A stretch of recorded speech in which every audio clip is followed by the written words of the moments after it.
Je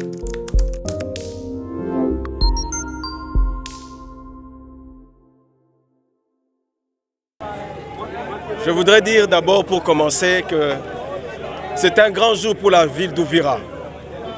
C'est un grand jour pour nous tous parce que la ville d'Ouvira va revêtir une nouvelle robe. Elle va revêtir sa plus belle robe. Cette ville qui compte pratiquement, je crois, 500 000 habitants au minimum, pendant longtemps, cette population s'est lamentée et ses cris ont été entendus. Aujourd'hui, nous sommes là, avec le gouverneur, avec le directeur général de l'Office de voirie et de drainage. Nous sommes accompagnés par le directeur général du Fonds national d'entretien routier. Nous sommes accompagnés par l'Office des routes. Nous sommes accompagnés par l'entreprise qui va exécuter les travaux.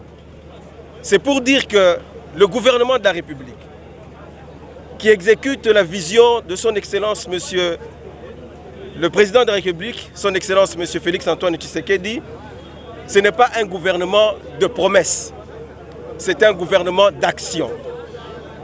Nous sommes venus ici il y a presque 72 heures. Et à cette occasion, nous avons promis qu'avant notre départ, nous allons lancer les travaux de la voirie d'Ouvira. Aujourd'hui, vous êtes témoins. De vos propres yeux, vous voyez que nous tenons parole. Non seulement nous donnons des promesses, mais nous tenons parole. Aujourd'hui, ce que vous voyez derrière vous, ces engins dont je viens de lancer le coup d'envoi, vont exécuter des travaux. Nous allons exécuter ici des travaux sur 10 km. 10 km à peu près pour un budget global d'à peu près 38 millions de dollars. Ça serait une route d'à peu près 14 mètres de largeur.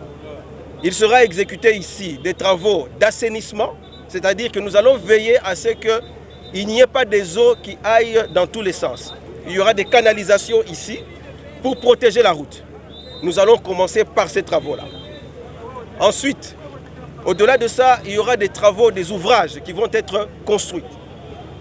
Et enfin, on viendra avec la chaussée.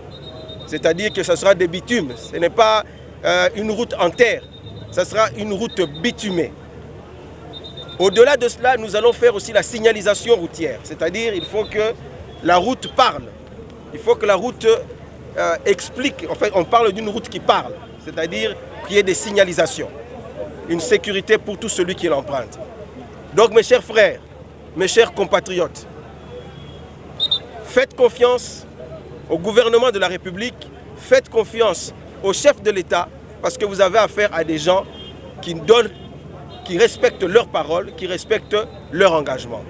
Nous vous donnons, à partir de ce jour, à peu près 18 mois, et cette route sera achevée.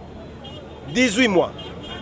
Il est possible que des petites intempéries, la pluie, puisse retarder un peu, mais globalement, nous allons veiller à ce que l'entreprise exécute dans les délais. Non seulement dans les délais, mais avec la qualité requise. Nous ne sommes pas en train de construire pour que demain, il y ait des trous qui apparaissent sur la route. C'est l'occasion pour moi d'attirer l'attention à nous tous. Cette route, c'est nous qui en sommes les bénéficiaires. Lorsqu'il y a des manifestations, ce qui est accepté par notre Constitution, mais que vous voyez des gens amener des pneus pour les brûler sur la route, sur la chaussée, mes chers frères, ne l'acceptez pas. Parce que si on brûle des pneus sur cette chaussée, eh bien vous allez abîmer cette chaussée. Et qui en seront les perdants, qui en seront les victimes, c'est encore nous, la population. Donc mes chers frères d'Ouvira, ce que nous voulons vous donner comme message, c'était un message d'abord d'espoir, un message de satisfaction et un sujet de fierté pour tous les ressortissants d'Ouvira que vous êtes et que nous sommes. Et je voudrais pour cela remercier très sincèrement le président de la République, le chef de l'État, son Excellence, Monsieur le Félix Antoine Tshisekedi, pour avoir répondu, pour s'être souvenu de cette population. Et nous demandons à cette population d'être derrière lui afin que nous puissions poursuivre ces œuvres de développement qui vont pouvoir changer la vie des citoyens et des citoyennes de cette partie de la République. Je vous remercie.